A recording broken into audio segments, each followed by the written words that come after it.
နေ့အငင်းပွားရင်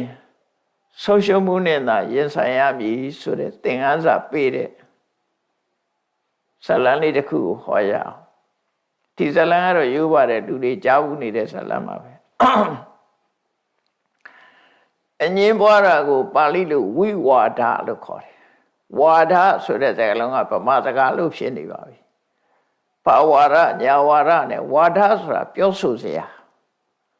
အပြောအဆိုလူတွေဘာတွေပြောနေကြတယ်ဘာအကြောင်းပြောသလဲဘာဝါဒရှိတယ်လဲဆိုတာဒီဝါဒဆိုတာ policy ပဲသူပြောချင်တဲ့အချက်လက်တွေပဲနော်ဒီမိုကရေစီဝါဒဆိုတာပြောကြတယ်လေ socialist ဝါဒ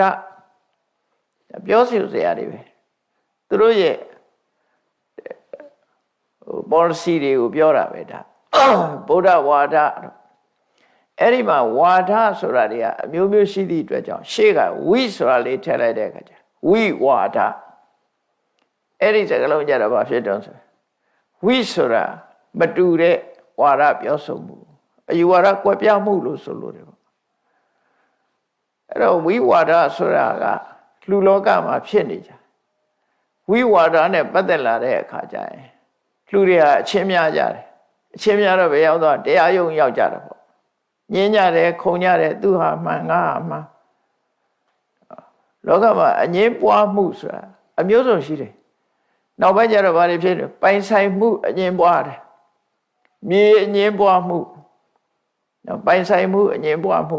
အငြင်းပွားတာတွေအများကြီးဖြစ်လာတယ်နောက်ပိုင်းကျဟိုတယောက်ကသူ့ပိုင်နဲ့ပြောတယ်ဒီတယောက်ကလည်းသူ့ပိုင်နဲ့ပြောတယ်နော်တယောက်နဲ့တယောက်ဟာကိုယ်ပိုင်နဲ့ကြီးပဲပြောနေကြတာအဲ့ဒီတယောက်နဲ့တယောက်ဒီလိုပြောဆိုမှုတွေဟာကွဲပြားခြားနားပြီးအငြင်းပွားလာလို့ရှိရင်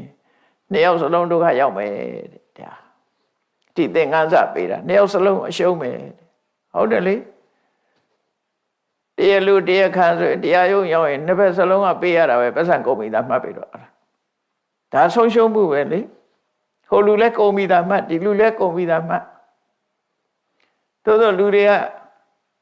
မာနတွေတို့ဒေါသတွေတို့အဲ့ဒါတွေကိုမကြော်လွန်နိုင်လို့အငြင်းခုန်လုပ်နေကြတာငြင်းခုန်တာ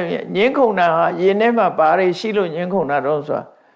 မြတ်စွာဘုရားဝိဝါဒမူလသုတ်တံမှာဟောထားရှိတယ်လူတွေအငြင်းခုန်ဖြစ်နေတာချားမဟုတ်ဘူးတဲ့ရှင်တွေကဒေါသတွေရှိတယ်အညှိုးတေးတွေရှိတယ်ရှင်တွေကဒေါသရဲ့အညှိုးတေးရဲ့ပြီးတော့လူတွေဟာခြေဆုတရားကိုမသိတတ်လို့ခြေဆုကမ်းတာတွေတို့ဂုံတုဂုံပြိုင်လှုပ်ချင်တာတွေတို့မနာလိုစိတ်တွေတို့ကိုယ်သာကြီးပွားခြင်းနဲ့စိတ်တွေတို့အိတ်တာမစ္စရိယ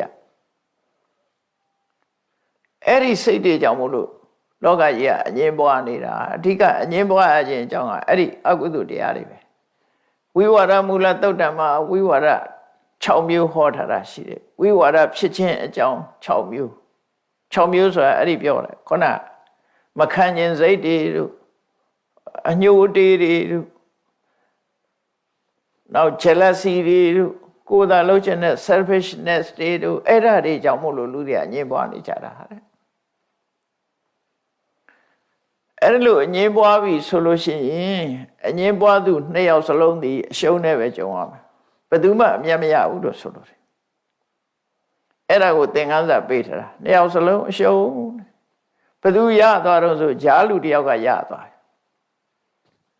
ယ်လက်တွေ့ကြကြပြောမယ်ဆိုလို့ရှိရင်အငြင်းပွားရင်ဘယ်ရောက်တရားရုံရောက်တော့ဘယ်သူတွေစသွားကြတော့ဒါတော့ပြောစရာမလိုအောင်သိနေကြဘယ်သူတွေရသွားတာဘယ်သူတွေကြွယ်ဝသွားကြတော့ဘယ်သူတွေချမ်းသာသွားကြတော့ဒီလူတွေကနှစ်ယောက်စလုံးကပေးလိုက်ရပြီလေဘယ်သူမှအမြတ်မရနှစ်ယောက်စလုံးရှုံးတယ်အဲ့ဒီဟာကိုတရုပ်ဖော်ထားတာပါဒီဇလံဒါကိုမြတ်စွာဘုရား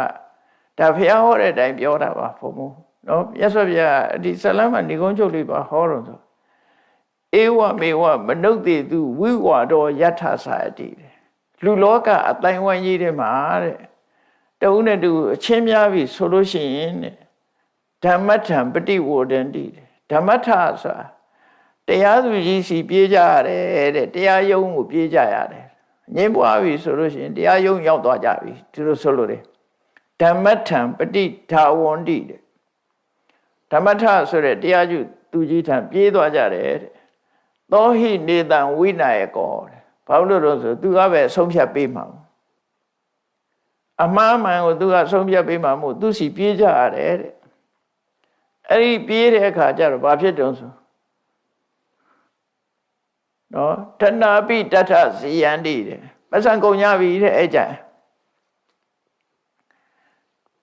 တရားသူကြီးပေးရမယ်ရှေ့နေပေးရမယ်ရဲပေးရမယ်ပေးကြတယ်အများကြီးဖြစ်လာပဲပေးဟိုပေးဒီပေးတရားလူကလည်းပေးတရားခံလည်းပေးအဲ့ဒါကြောင့်မြတ်စွာဘုရားတဏှာပိတထဇီယန္တိတဲ့အဲ့ယုံရောက်ပြီဆိုလို့ရှိရင်ပစံကုန်ပြီသာမှတ်ပြီတော့တဲ့အခုခေတ်ပြောတာမဟုတ်ဘူးဒါမြတ်စွာဘုရားဟောခဲ့တာတကယ်တဏှာပိတထဇီယန္တိတဲ့ဘယ်ခေတ်ဖြစ်ဖြစ်ဒီတိုင်းပဲခဏခေတ်မူဒီလိုဖြစ်နေတယ်လို့မအောင်မေ့လေနဲ့လူတွေရှိနေသမျှဒီအကျင့်တွေရှိမှာပဲနော်အဲ့တော့တဏှာပိတထဇီယန္တိရာဇကောသောပဝတ္တတိတဲ့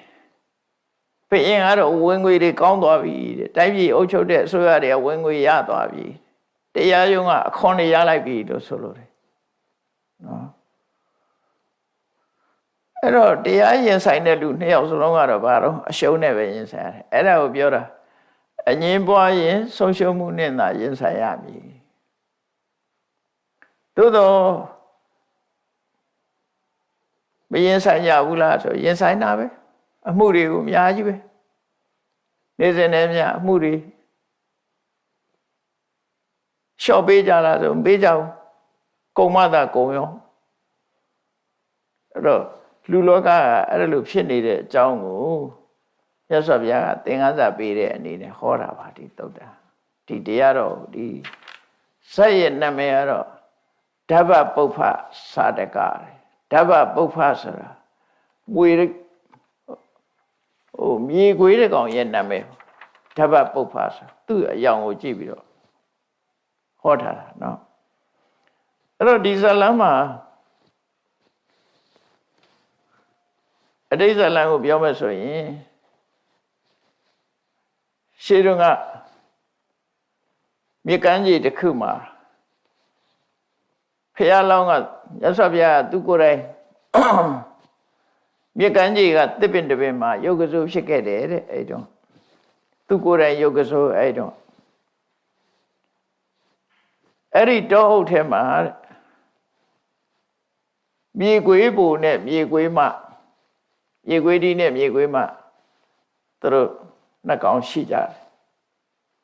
အဲ့မြေကမ်းခြေတနေရာမှာသူကနေတာမြေကမ်းခြေမှာလှဲ့လှဲ့ပြီးတော့ကျက်စားတယ်အဲ့မြေခွေးနှစ်ကောင်ကတနေ့ကျတော့မြေခွေးမကမြေခွေးဒီကိုပြောတယ်တဲ့သူငချင်းသားစားခြင်းနဲ့ပေါ့သူတို့လည်းကမ်းခြေမှာနေတယ်ဆိုတော့ငါသားခဏခဏစားပုံရတယ်ငါ့ကိုရေတွေကငါဆိုတာလည်းတစ်ခါတလေရေတွေကနေခုံပြီးကုန်းပေါ်ရောက်ချင်ရောက်လာတာလေအဲ့တော့ကန်းဆက်မှာသူတို့ကငါသားခဏခဏစားတော့အဲ့တော့ငကျင်းသားကိုစားခြင်းတယ်လို့ပြောတော့မြေခွေးဘုကကဲအေးစစ်စစ်နေငါရအောင်ရှာခဲ့မယ်ဆိုပြီးတော့မြစ်ကမ်းကြီးကိုလှည့်လှည့်ပြီးတော့သွားတာမြစ်ကမ်းကြီးကိုသွားတယ်တဲ့အဲ့ဒီမြေကမ်းကြီးရောက်တဲ့အခါကျတော့သူဘာတွေ့တော့ဆိုသဲတောင်မြေပေါ်မှာဖြတ်နှကောင်သွားတွေ့တယ်ဖြတ်နှကောင်သွားတွေ့တယ်အဲ့တော့ဖြတ်နှကောင်ကရေနဲ့ထဲမှာကျက်စားပြီးတော့ဖြတ်နှကောင်ကတော့ကမ်းခြေမှာကျက်စားတယ်ရေနဲ့ထဲကျက်စားတဲ့ဖြတ်ကိုဂံဗီရစာရီလို့ခေါ်တယ်ကမ်းခြေမှာကျက်စားတဲ့ဖြတ်ကိုတော့အနုတိရစာရီလို့ဒီလိုနာမည်ပေးထားတယ်အဲ့တော့ဒီနေ့ကျတော့ရေနဲ့ထဲမှာကျက်စားတဲ့ဖြတ်နှကောင်ကရေထဲမှာထိုးဆင်လိုက်တဲ့အခါငကျင်းကြီးတကောင်ကိုကိုက်ပြီးသွားတယ်ရသွား ငကြင်းကြီးကချီးတဲ့အခါကျတော့သူတကောင်နဲ့မနိုင်ဘူးငကြင်းကရေနဲ့ထဲကိုဆွဲသွားတဲ့အခါကျတော့ဖြန်ကမနိုင်ဘူးမနိုင်တော့သူ့တငယ်ချင်းကိုလှမ်းခေါ်တာဝိုင်းကူအောင်လို့လှမ်းခေါ်တော့နော်ဝိုင်းကူအောင်ငါကြီးကချီးတယ်ပေါ့အတယောက်တည်းမရဘူးဝိုင်းကူသမားလို့ခေါ်လိုက်တဲ့အခါကျတော့သူကသွားပြီးတော့ကူတာပေါ့နော်ဝိုင်းပြီးတော့နှစ်ကောင်ဝိုင်းပြီးတော့ဆွဲလိုက်တဲ့အခါကျတော့ဖြန်ရလာဖြန်ကအဲ့ဒီငါးကြီးကိုမိလာခဲ့တယ်မိလာခဲ့ပြီးတော့တက်တောင်မြင့်ပေါ်ရောက်လာဖမ်းလာကြတယ်သူတို့နှစ်ကောင်ဝိုင်းပြီးတော့ဖမ်းတော့မိလာတော့အဲ့လိုမိလာတဲ့အခါကျတော့ကဲတို့နှစ်ကောင်ခွဲဝေကြမယ်ငကြင်းကြီးတစ်ကောင်ကိုခွဲကြမယ်လို့ဆိုတော့အချင်းများပြီအဲ့ကြတော့ तू ကခေါင်းပိုင်းလိုချင်တယ် तू ကအပြီးပိုင်းလိုချင်တယ်ခေါင်းပိုင်းနဲ့အကောင်းဆုံးနေရာကိုလို့ရွေးကြပြီပေါ့လေဟိုကလည်းငါအရင်တွေ့တာဒီကလည်းမင်းငါကူလို့ရတာပရမတ်တွေ့တဲ့ကောင်လည်းငါအရင်တွေ့တာငါအရင်ဖမ်းတာအဲ့တော့ငါအကောင်းတဲ့အပိုင်းကိုရသင့်တယ်ဟိုကလည်းပဲမင်းငါမကူလို့ရှိရင်ရမလားငါကူလို့ရတာမင်းနဲ့ငါတူတူလုံးရတာပဲလောကလူတွေကလေ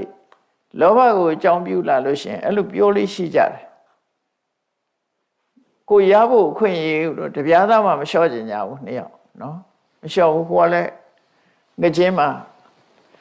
အကောင်းဆုံးအစီရှိတဲ့နေရာကိုလိုချင်တယ်ခေါင်းကိုတော့သူမှမလိုချင်ဘူးရိုးများတယ်ပေါ့အဲ့ဒီလိုအချင်းများနေကြတာခေါင်းပိုင်းမိပိုင်းခွဲဝေဖို့ခက်နေတာငကြင်းနာကိုထိုင်ပြီးတော့ဖြတ်နှကောင်ကအဲ့ဒီလိုအချင်းများနေတဲ့ခါမှာခုနကငကြင်းသားရှာရင်ကမ်းခြေကိုရှောက်လာတဲ့မြေကွေးနဲ့သွားတွေ့တယ်မြေကွေးနဲ့သွားတွေ့တော့ဖြတ်နှကောင်ကပြောတယ်တဲ့ဒီငကြင်းကျွန်တော်တို့မိထားတယ်တယောက်နဲ့တယောက်အဝေးမတည့်ဘူးအချင်းများနေတယ်အဲ့ဒါဆုံးဖြတ်ပေးသမှာကံဗီရာစာရိသရေနဲ့မှကျက်စားတဲ့ဖြန်းကဒါသူပထမဆုံးသူတွေးတာသူတွေးလို့သူဖမ်းမိတာအဲ့ဒါကြောင့်မို့သူအကောင်းရတဲ့နဲ့ပေါ့ဟိုနောက်မှကူတဲ့အနုတီရာစာရိဆိုရရေနဲ့ကျက်စားတဲ့ဖြန်းကလည်းသူမကူရင်ဒီငါလွတ်သွားတော့မှာပဲတဲ့သူကူလို့ရတာအဲ့သူလည်းအကောင်းရတဲ့နဲ့ပေါ့ပြောပြီးတော့သူကဘာပြောတော့ဆိုဝိဝါဒောနောသမုပ္ပန္နောတဗ္ဗပုပ္ဖသူနောဟိမိပြေကွေးကိုကျွန်တော်တို့ပြောတာကိုနားထောင်ပါကျွန်တော်တို့နှစ်ယောက်အဝေးမတည့်ဘူးချင်းများနေတယ်တဲ့သမေဟိမေရကံသမ္မာဝိဝါဒောဥပသမ္မတာကျွန်တော်တို့နှစ်ယောက်အချင်းများနေတာကိုဖြည့်ရှင်းပေးပါတယောက်နဲ့တယောက်အဝေးမတည့်တာကိုဖြည့်ရှင်းပေးပါလို့မြေခွေးကိုသွားပြီးတော့သူတို့ကအာကိုတကြီးပြောလိုက်တဲ့အခါမြေခွေးကဘာပြောတော့ဆို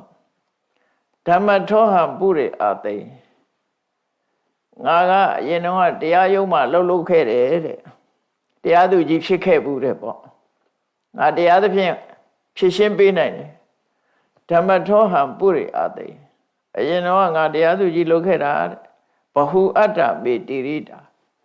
ငါတရားတစ်ပေါင်းနေအငင်းပွားမှုတွေငါအများကြီးဆုံးဖြတ်ခဲ့တယ်ကြွားလုံးထုတ်ပြီးတော့သမေမိမေရကံတမ္မာဝိဝါဒောဥပတ္တမတာမင်းတို့အကျဉ်းမွားမှုကိုငါမျှမျှတတငါဆုံးဖြတ်ပေးနိုင်ငါဒီတရားဆုံးဖြတ်တဲ့နေရာမှာငါကျွမ်းကျင်တယ်ပေါ့ရင်တော့ငါတရားသူကြီးဟောင်းပေါ့သူလုပ်ပေးနိုင်တယ်လို့သူကအဲ့လိုပြောတယ်အဲ့လိုပြောပြီးတော့သူစီကအဆုံးဖြတ်တောင်းတဲ့ကသူကဘာပြောတော့ဆိုအနုတီရစာရိနင်္ဂုဋ္ဌံတိတံကမိရစာရိနောငါဆုံးဖြတ်ပေးမယ်တဲ့မင်းတို့နားထောင်တယ်ဒီရင်နဲ့ပိုင်းချက်စားတဲ့ဖြန်ကမင်းကအမိပိုင်းကိုယူတဲ့တိတံကမိရစာရိနောခေါင်းပိုင်းကိုတော့ရှင်နဲ့ချက်စားတဲ့မင်းကယူတဲ့ ခေါင်းနဲ့ငါကခေါင်းနဲ့ရေနဲ့ကိုကူးသွားတာအဲ့ဒါကြောင့်မို့ခေါင်းပိုင်းကမင်းနဲ့တော်တယ်ဟိုကောင်ကအမီးကိုဝိုင်းဆွဲရတာဖြစ်တော့မင်းအမီးပိုင်းယူတယ်အစ္ဆာယံမစ္စည်းမောခန္တောဓမ္မထတဝိသတိကြံတဲ့အလယ်ပိုင်းကတော့တရားသူကြီးဖြစ်တဲ့ငါအတွက်ပဲအဲ့ဒါတရားသူကြီးဆုံးဖြတ်လိုက်တာရေကွေးတရားသူကြီးဆုံးဖြတ်တဲ့ဟာနော်မင်းကအမြီးပိုင်းယူမင်းကတော့အနဲ့ခေါင်းပိုင်းယူအလယ်ပိုင်းဆိုတာအကောင်းပဲအသားတွေကြီးပဲလေခေါင်းဆိုတော့လည်းအယူများတယ်ဘာမှစားကြမရှိဘူးအမြီးဆိုတာလည်းစားကြမှမရှိတာအဲ့တော့အလယ်သားကိုသူယူမယ်ဆိုပြီးတော့ငါးကိုကိုက်ဖြတ်ပြီးသုံးပုံပုံပြီးတော့အဲ့လိုတရားဆုံးဖြတ်ပေးလိုက်တယ်အဲ့လိုတရားဆုံးဖြတ်ပေးလိုက်တဲ့အခါကျ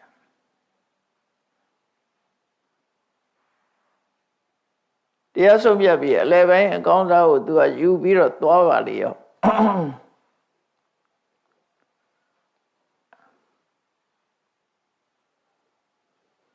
အဲ့ဒီတော့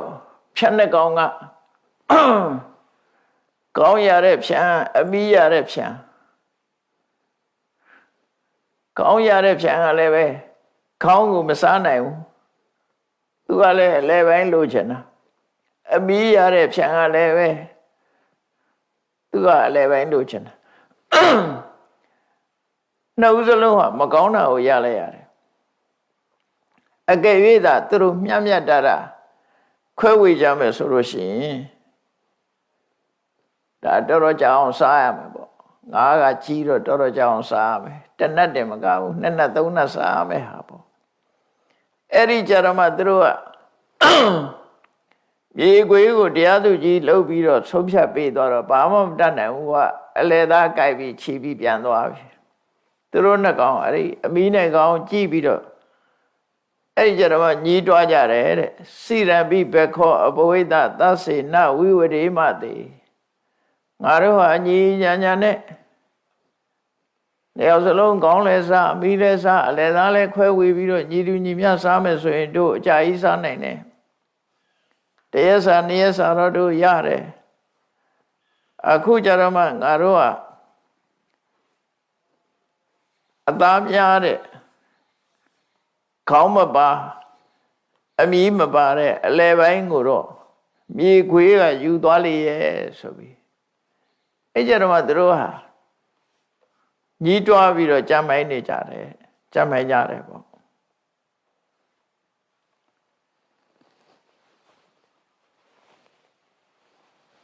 အဲ့ဒီဇလန်လေးကတော့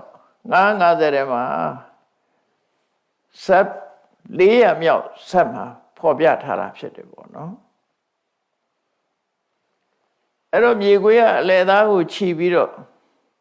သူ့ရဲ့မြေခွေးမှရှိတဲ့စီကိုသွားလာအဲ့လိုသွားတဲ့ဟာကိုယထာပိရာဇနန္ဒေယရိစ္ဆလတ္တနာခတ္တိယောဧဝဟမစ္ဆနန္ဒပိ ဒိဋ္ဌဝပုံနာမုခံပတိန်မြေခွေးမကသူပြန်လာတာမြင်ရတဲ့အခါပြုံးလို့ရွှင်လို့ကြည့်ပြီးတော့ဟာအောင်ပွဲရလာတဲ့မင်းဆိုးရာဇာလိုပဲဒီကနေ့ကြည့်ရတာခွေးကတော့ပြုံးတတ်တယ်သိကြတယ်ဟုတ်တယ်ခွေးပြုံးတာသူမြင်သွားတာပေါ့နော်ငကျင်းသားကိုကြိုက်ပြီးတော့လာတော့အောင်ပွဲရလာတဲ့မင်းဟာပြုံးရွှင်လာတယ်လို့ပဲဒီကနေ့ကြည့်ရတာပြုံးရွှင်ရွှင်နဲ့ရှိလိုက်တာလို့ပြောတော့ကထာနုထလဇောတန်တော်ဥရကေမစ္ဆံပရမတိပုထောမေသမ္မာအခါဟိကထာအဓိကတတရားကုန်းပေါ်မှာကျက်စားတဲ့မြေခွေးတစ်ကောင်အနေနဲ့ရှည်ထဲမှာရှိတဲ့ငချင်းသားကိုဘယ်လိုလုပ်ရအောင်ယူခဲ့သလဲမြေခွေးမမေးတဲ့အခါမှာသူကဘယ်လိုရတယ်ဆိုတာကိုပြောပြတယ်ဝိဝါဒေနခိတဟွန်တိဝိဝါဒေနဓနက္ခယစီနာဥဒ္ဒဝိဝါဒေနဘုံဇမာယာဝိရောဟိတံမြေခွေရဒီနေရာမှာတော့ သူကအောင်နိုင်သူအနေနဲ့သူကဘာပြောတော့ဆိုလောကသရဝါတွေဟာတဲ့တုံးနဲ့တူအငင်းပွားနေကြလို့သူတို့ကဒုက္ခရောက်နေကြတာအငင်းပွားနေလို့လည်းပဲပတ်စံနေကုန်နေကြတာငွေကြေးတနာတွေကုန်ဆုံးနေကြတာစီနာဥဒ္ဒဝိဝါဒေနာဖြတ်နှကောင်ဟာညင်းနေတာနဲ့သူတို့ငါးဆုံးရှုံးသွားတယ်ပေါ့ပုံစမာယာဝိရောဟိတံမြေခွေးမရဲ့နာမည်ကမာယာဝီကဲမင်းကြိုက်တဲ့လောက်စားစမ်းဆိုပြီးတော့ငကျင်းသားကိုချပြီးတော့ပေးလိုက်တယ်တော့လောကရဲ့သဘာဝကိုပေါ်လွင်ထင်ရှားအောင်ဟောတဲ့ဒီဇာတ်လမ်းပဲဖြစ်တယ်ပေါ့နော်ပေါ်လွင်ထင်ရှားအောင်ဟောတာအဲ့တော့လောကလူတွေဟာဒီတိုင်းပဲတုံးနဲ့တူဝေမတဲလို့တုံးနဲ့တူအငင်းပွားပြီဆိုလို့ရှိရင်ခြားလူတယောက်ကလာပြီးတော့အမျက်ထုတ်သွားလေရှိတယ်သို့မဟုတ်အငင်းပွားမှုကိုအကြောင်းပြုပြီးတရားရုံးရောက်တော့ခြားလူတွေကစားရအဲ့ဒါလို့နဲ့တရားလူတရားခံနှစ်ယောက်စလုံးဟာအငင်းပွားမှုကိုအကြောင်းပြုပြီးဘာအကျိုးအမြတ်မှမရဘဲနဲ့အရှုံးနဲ့သာရင်ဆိုင်ရတယ်ဆိုတဲ့ဒီဇလံကိုဖော်ကျူထားတာဖြစ်တော့မြတ်စွာဘုရားကဒီဇလံလေးကိုဟောကြားပြီးတော့မှတ်ချက်ပေးတဲ့အနေနဲ့ဩဝါဒပေးတာတော့ခုနဧဝမေဝမနုဿေတုဝိဝါဒောယထသာယတိလူလောကမှာလည်းပဲဒီတိုင်းပဲတဲ့ဘယ်နေရာမှာပဲအငင်းပွားဘယ်သူတွေပဲအငင်းပွားအငင်းပွားပြီဆိုလို့ရှိရင်တရားယုံကိုသွားကြရတယ်တရားယုံရောက်လို့ရှိရင်တော့တဏှာပိတထဇီယန္တိငွေကြေးတဏှာတွေကုန်ကြပြီသာမှတ်ပြီးတော့ရာဇကောသောဘဝတ္တိမင်းရဲ့ဖန္တာကတော့တိုးတက်သွားပြီ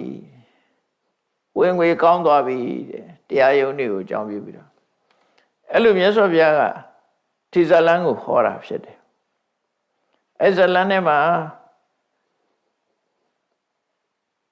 မြေခွေးဟာအဝိဓမ္မလဲတယ်ပေါ့သူက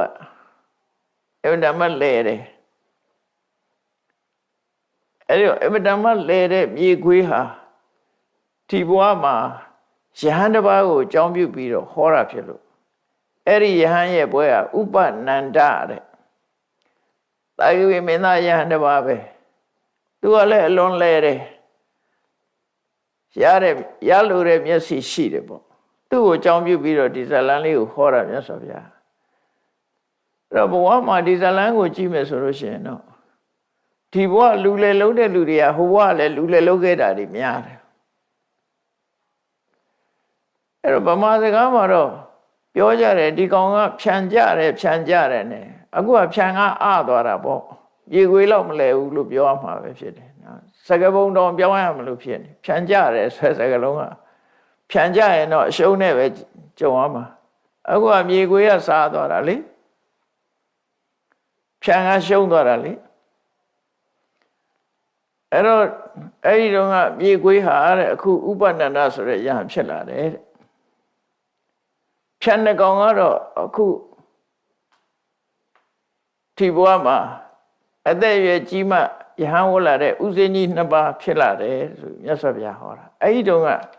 ကိုယ်ရိတ်မြင်လိုက်ရတဲ့ရှုပ်ကစိုးနာကတော့ငါပဲတဲ့ငါကိုယ်တိုင်မြင်ခဲ့တယ်ပေါ့သူတို့အဖြစ်ပြက်တွေကိုအဲ့လိုဟောတာအဲ့တော့ရှင်ဥပနန္ဒဆိုတဲ့ကိုရောကဝိနည်းကျမ်းကနေမှလည်းသူ့အကြောင်းနေပါတယ်သူကဘုန်းကြီးထဲမှာ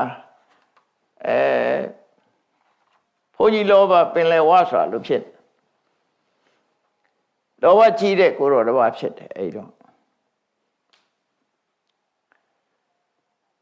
သူကလောဘကြီးတာသူလောဘကြီးတာကိုအကြောင်းပြုပြီးတော့မြတ်စွာဘုရားဟောတာဟုတ်သူလောဘကြီးကြောင်းကအမြဲတမ်းထင်ရှားတယ်ဝါစုချိန်ရောက်လာပြီဆိုလို့ရှိရင်ဝါစုတဲ့ကြောင်းဆိုလို့ရှိရင်သူကပုံမှန်ကြောင်းဝါစုတဲ့ပုဂ္ဂိုလ်တွေကိုလှူလေတန်းလေးရှိကြတယ်အဲ့ဒီခေတ်ကဒီကြောင်းမှာနေတဲ့ပုဂ္ဂိုလ်အတွက်ဆိုပြီးသီးသန့်လှူတာတွေရှိတယ်အဲ့တော့သူကဝါစုနေရောက်လာပြီဆိုလို့ရှိရင်တဲ့ ကျောင်း2ကျောင်း3ကျောင်းကိုသူကပိုင်ဆိုင်ထားလိုက်တယ်ပိုင်ဆိုင်ထားပြီးတော့တစ်ကျောင်းကိုတော့ထီးတို့ဖနက်တို့ထားလိုက်တယ်လူကိုယ်တိုင်မနေဘူးသူထီးလေးဖနက်ကလေးထားလိုက်တယ်ဒါလည်းသူနေတာပေါ့နောက်တစ်ကျောင်းတော့တောင်ဝှေးလေးထားတယ်နောက်တစ်ကျောင်းကျတော့ရေဘူးလေးသွားထားတယ်အဲ့သူထားတဲ့ကျောင်းကဒါသူ့ကျောင်းပဲရှင်းတော့တိုင်ကကျောင်းနေရှိတာဟုတ်အဲ့လိုထားသွားပြီးတော့သူကတနေရာမှနေတယ်ဝါကျွတ်လို့ဒီကျောင်းပေါ်ကျောင်းနဲ့ပတ်သက်တဲ့အလှူဒန်းရပြီဆိုရင်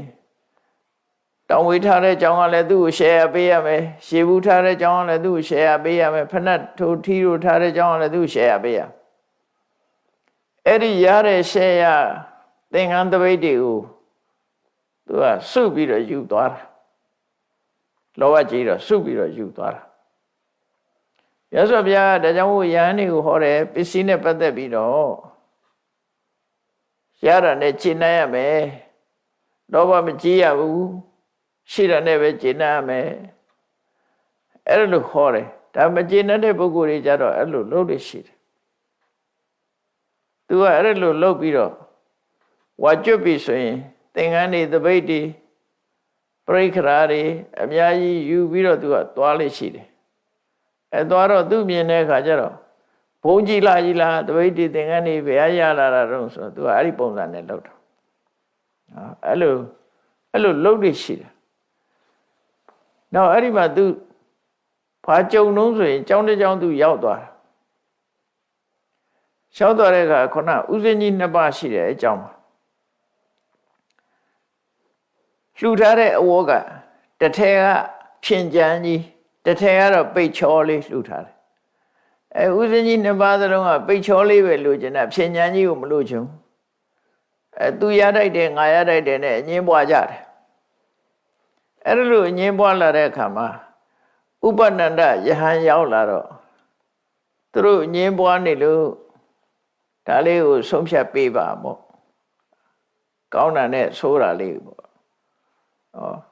သူတို့ရထားတာဖြဉ္ညာက2ထည်နဲ့ကပ္ပလ1ထည်နော်ဖြဉ္ညာက2ထည်ကပ္ပလ1ထည်ရတာအဲ့လိုရတာတော့သူ့ကိုဆုံးဖြတ်ပေးပါလို့တောင်းတဲ့အခါဥစဉ်ကြီး2ပါးကို1ပါးကိုဖြဉ္ညာ1ထည်စီပေးလိုက်ပြီးတော့ဒီကပ္ပလကတော့ငါနဲ့ပဲတော်ပါတယ်ကိုရောတို့အဲ့တော့ဖြဉ္ညာနဲ့ပဲကျေနပ်ကြတော့ငါတရားဆုံးဖြတ်ပေးတယ်ငါဝီနီးတို့ပုဂ္ဂိုလ်နဲ့ပဲတော်ပါတယ်ဆိုပြီးကပ္ပလကိုယူပြီးတော့သွားတယ်အဲ့ဒီဇာလံဒါတကယ်ဖြစ်ခဲ့တဲ့ဇာလံကနေပြီးတော့အတိတ်တုန်းကလည်းပဲဒီလိုလုပ်ခဲ့တယ်ဆိုတဲ့အကြောင်းကိုမြတ်စွာဘုရားပြန်ပြီးတော့ဟောပြောတာအဲ့ဒါကြောင့်မို့မြတ်စွာဘုရားကဝိဝါဒဆိုတဲ့တုံးနဲ့တူညှင်းခုန်မှုအငင်းပွားမှုဟာကောင်းကျိုးမပေးတဲ့အကြောင်းယဟန်တွေကိုအများအားဆုံးမတယ်ဝိဝါဒံပယတောဒိဋ္ဌဝါအဝိဝါဒင်္စခေမတောဝိဝါဒဆိုတဲ့အငင်းပွားမှုကိုဘေးရန်အန္တရာယ်ကြီးတစ်ခုဖြစ်ရှုမြင်ကြရမယ်အဲ့တော့တယောက်နဲ့တယောက်အငင်းပွားပြီဆိုရင်ပတ်စံကုန်တော့မယ်ဆိုတာကိုဒါငါတို့အတွက်အန္တရာယ်ကြီးတစ်ခုကြုံလာပြီလို့ဆိုပြီးတော့ပြေနိုင်သမျှပြေအောင်ကြိုးစားကြရမယ်တရားရုံမသွားဘဲနဲ့ကိုယ့်အကိုညှိကြအောင်နော်အဲ့လိုမညှိဘူးဆိုလို့ရှိရင်တော့အရှုံးနဲ့ပဲရင်ဆိုင်ရမယ်အငင်းပွားပြီဆိုရင်ကိုယ့်အကိုနှူးနှောပြေရပြေချောင်းအဲ့လိုလုပ်ရမှာဖြစ်တယ်တဲ့ဝိဝါဒံဘယတောဒိဋ္ဌဝါအငင်းပွားမှုကိုကြောက်เสียဘေးရအန္တရာယ်ကြီးတစ်ခုဖြစ်ရှုမြင်ပါတဲ့အဝိဝါဒင်္စခေမတောအငင်းမပွားပဲနဲ့ညှိနှိုင်းပြီးပြေလည်အောင်ဆောင်ရွက်ခြင်းကိုတော့တကယ်ကိုအန္တရာယ်ကင်းတဲ့အရာဖြစ်ရှုမြင်ကြသမက္ခသခိလဟောတာဘယ်ကိစ္စမှာဖြစ်ဖြစ်ညီညာတဲ့စိတ်ဓာတ်ညီညွတ်တဲ့စိတ်ဓာတ်ပြည့်ဆက်ဆံပြီးတော့ပြောကြဆိုကြဖို့မိတ်ဆွေစိတ်ဓာတ်တွေမွေးဖို့ယဟန်တွေကိုကြိုးစားဖို့ရသော်ဗျာဟောတယ်သမက္ခသခိလဟောတာညီညွတ်ကြအရာခတ်သိမ်းမှာမိတ်ဆွေစိတ်ဓာတ်မွေးပြီးပြည့်နေထိုင်ကြဧတဗုဒ္ဓနုတ္တတနိဒါငါဘုရားရဲ့ဆုံးမသွန်သင်ချက်ပဲလို့ မြတ်စွာဘုရားအမြဲတမ်းဒါကိုဟောလို့ရှိတယ်နော်သို့တော်လည်းမြတ်စွာဘုရားဘယ်လောက်ပဲဟောဝိဝါဒဆိုတာရှိနေတော့ပဲအငြင်းပွားမှုတွေကရှိတာပဲဘယ်နေရာပဲဖြစ်ဖြစ်အငြင်းပွားမှုတွေကလူလောကမှာရပ်တန့်ပြီးတော့မသွားဘူးရပ်တန့်အောင်ဘယ်သူမှမလုပ်နိုင်ကြဘူးပေါ့လူလောကလူတွေရှိနေသမျှအငြင်းပွားမှုတွေရှိနေဦးမှာပဲအငြင်းပွားမှုတွေရှိနေသမျှဆုံးရှုံးမှုတွေနစ်နာမှုတွေနဲ့ကြုံနေကြရအောင်မှာပဲဆိုတာကိုမြတ်စွာဘုရားကဘဝသင်္ကန်းစာပေးတဲ့အနေနဲ့ဒီဓမ္မပုပ္ပဇတ်ကိုသင်္ကန်းစာအနေနဲ့ဟောကြားတာဖြစ်ပါတယ်အဲ့ဒီဇတ်ကိုဟောပြီးတဲ့အခါမြတ်စွာဘုရားအကြောင်းတရားနဲ့အကျိုးတရားကိုရှင်းလင်းပြတဲ့အတိုင်းလူတွေရထားတဲ့ဘဝခန္ဓာဆိုတာဒုက္ခသစ္စာကြီးပဲရတာကဒုက္ခရထားသည့်အတွက်ကြောင့်ဘဝဆိုတာဒုက္ခပဲဘာကြောင့်ဒုက္ခလို့ပြောတာတုံးဆိုဖြစ်မှုပြမှုတွေရဲ့နှိမ့်ဆက်မှုကိုခံနေရလို့နှိမ့်ဆက်တယ်ဆိုတာဖြစ်ပြီးရင်ပြက်နေတာကဒါကိုနှောက်ယှက်နေတဲ့သဘောကိုပြောတာနော်ဘယ်ရာမှမခိုင်မြဲဘူးအလုံးဟာဖြစ်ပြီးရင်ပြက်သွားတာပဲလူတွေလည်းအလုံးဟာမွေးဖွားလာပြီးရင်သိဆုံးသွားကြရမှာဖြစ်တယ်ပတ်စံတွေလည်းရပြီးရင်ကုန်ကြမှာပဲဖြစ်တယ်အလုံးဟာဘယ်ရာမှဒီထာဝရဆိုတာမရှိဘူးအဲ့ဒီထာဝရမရှိလို့မတည်မြဲတဲ့အရာကြီးဟာဒုက္ခလို့ပြောတာမတည်မြဲလို့ဒုက္ခလို့ပြောတာဟိုလူတွေစားစရာမရှိလို့ဒုက္ခဝတ်စရာမရှိလို့ဒုက္ခနေမကောင်းလို့ဒုက္ခအဲ့ဒီဒုက္ခမျိုးပြောတာမဟုတ်ဘူးเนาะဘဝဟာလုံးဝမတည်မြဲသည့်အတွက်ကြောင့်မတည်ငြိမ်တဲ့ဘဝကြီးဟာဒုက္ခပဲအဲ့ဒီဒုက္ခဘာကြောင့်ရလဲဆိုရင်လူချင်းတဲ့တဏှာသမုဒယကြောင့်ရတယ်ဥပိ္ပနာအပုဒ္ဓိအဲ့ဒီဒုက္ခနဲ့ဒုက္ခဖြစ်ကြောင်းတဏှာနှမျိုးလုံးမဖြစ်တော့တဲ့နေရာဟာနိဗ္ဗာန်ပဲဖြစ်တယ်အဲ့ဒီမဖြစ်ခြင်းရဲ့အကြောင်းမဂ္ဂင်၈ပါးအကျင့်တရားကတော့ဒုက္ခချုပ်ငြိမ်းမှုအတွက်ဒုက္ခချုပ်ရာနိဗ္ဗာန်ကိုရောက်ကြောင်းအကျင့်ပဲဖြစ်တယ်လို့အကြောင်းနဲ့အကျိုးဆက်ဆက်ပြီးတော့ပြဒီလိုလောကမှာကြုံတွေ့ရတဲ့ပြဿနာတွေဟာဘဝမှာကြုံတွေ့ရမှာပဲကြုံတွေ့နေရတာဒါဒုက္ခတွေပဲအဲ့ဒုက္ခတွေဟာလက်သေးရှာလိုက်လို့ရှိရင်တဏှာဆိုတာပြောမယ်ဆိုရင်တော့ကိလေသာနဲ့ကံအကုန်ပေါင်းပြီးတော့ပြောလို့ရတာဒါမို့ပရိစ္ဆေသမုပ္ပါဒ်တစ်ခုလုံးကိုဒုက္ခသမုဒယလို့ခေါ်တာပရိစ္ဆေသမုပ္ပါဒ်မှာပါတဲ့အကြောင်းတရားတွေမှန်သမျှအကုန်ဒုက္ခတွေဒုက္ခသမုဒယတွေကြီးပဲအဲ့ဒါတွေကြောင့်ဖြစ်လာပြီးဘဝဆိုတာရနေရင်ပြဿနာတွေကျုံနေဥမှာပဲတနည်းစကားလုံးနဲ့ပြောမယ်ဆိုရင်ပြဿနာရဲ့ပြဿနာဖြစ်ခြင်းအကြောင်းရဲ့ပြဿနာပြေငြိမ်းခြင်းရဲ့ပြဿနာပြေငြိမ်းတဲ့နိလန်းရဲ့ဒါသစ္စာ၄ပါးပဲလေဘဝပြဿနာတဏှာကပြဿနာဖြစ်ခြင်းအကြောင်းပြဿနာပြေငြိမ်းတာနိဗ္ဗာန်နဲ့တူတယ်ပြဿနာပြေငြိမ်းတဲ့ဖြေရှင်းချက်ကမဂ္ဂသစ္စာနဲ့တူတယ်ဘယ်နေရာပဲဖြစ်ဖြစ်ဒီတိုင်းပဲနော် problem the cause of problem နော် cessations of problem the way leading to cessations of problem ပေါ့ဒီသစ္စာ၄ပါးဟာလောကကြီးထဲမှာရှိနေသေးတယ်ဗျဒီတိုင်းပဲအမှန်ရှိတယ်အဲ့တော့ဒီသစ္စာ၄ပါးတရားကိုနောက်ဆုံးအနေနဲ့မြတ်စွာဘုရားကရှင်းပြပြီးတော့ဘဝတစ်ခုမှာဒီပြဿနာတွေမငြိမ်းသေးသမျှဘဝရှိနေသမျှပြဿနာတွေမငြိမ်းဘူးဘဝမရှိတော့မှပြဿနာငြိမ်းမှာဖြစ်တယ်အဲ့ဒီငြိမ်းမှုအတွက်သူ့ဟာသူတော့ငြိမ်းမှာမဟုတ်ဘူးငြိမ်းတဲ့နိလန်းရှိတယ်အဲ့ဒီနိလန်းအတိုင်းလောက်ကြလို့ခေါ်ကြလို့ရင်ပဲဖြစ်တယ်နော်သစ္စာ၄ပါးမှာပြောမယ်ဆိုရင်မဂ္ဂင်၈ပါးအကျင့်တရားကိုကျင့်ဘာကိုဖယ်ရမှာတော့ဆိုတဏှာကိုဖယ်တဏှာကိုခေါင်းတက်ပြောပြီးမဲ့ကိလေသာတွေကံတွေအလုံးကိုဖယ်လိုက်တော့မှនិရောဓဆိုတဲ့လုံးဝချုပ်ငြိမ်းတဲ့တန်တိဒုက္ခနိဗ္ဗာန်ကိုရမှာဖြစ်တယ်ဒါဒီဝေးကိုဖော်ပြတာဒီလမ်းကြောင်းကိုဖော်ပြတာမြတ်စွာဘုရားအဲ့ဒါလို့သစ္စာ၄ပါးနဲ့ဆုံးသက်ပြီးတော့လူလောကရဲ့အငြင်းပွားတဲ့ပုဂ္ဂိုလ်တွေအငြင်းပွားရင်ဒီလိုဆုံးရှုံးမှုတွေနဲ့သာရင်ဆိုင်နေတယ်ဆိုတဲ့ဘဝသင်္ကန်းစာပေးပြီးတော့မြတ်စွာဘုရားကဟောကြားရှင်းလင်းပြတာဖြစ်ပါတယ် တရားချစ်ခင်သူတော်စင်ပြိဿပေါင်းတို့မြတ်ဗုဒ္ဓရဲ့အဆုံးအမတရားတော်တွေအကြောင်းနဲ့အကျိုးညှိနှိုင်းပြီးတော့ဟောကြားတာဖြစ်လို့မိမိတို့ဘဝမှာသင်္ကန်းစာယူပြီးတော့ဘဝမှာပြဿနာကိုဖြေရှင်းတဲ့အနေနဲ့မှန်ကန်တဲ့အမြင်တွေရှိပြီးမှန်ကန်တဲ့လုံလဝိရိယနဲ့ကြိုးစားအထောက်မှသာလဲဖြေရှင်းမှုကိုရနိုင်တယ်ဆိုတာကိုယ်စီမှတ်သားပြီးကြိုးစားအထောက်နိုင်ကြပါစေကုန်သတည်း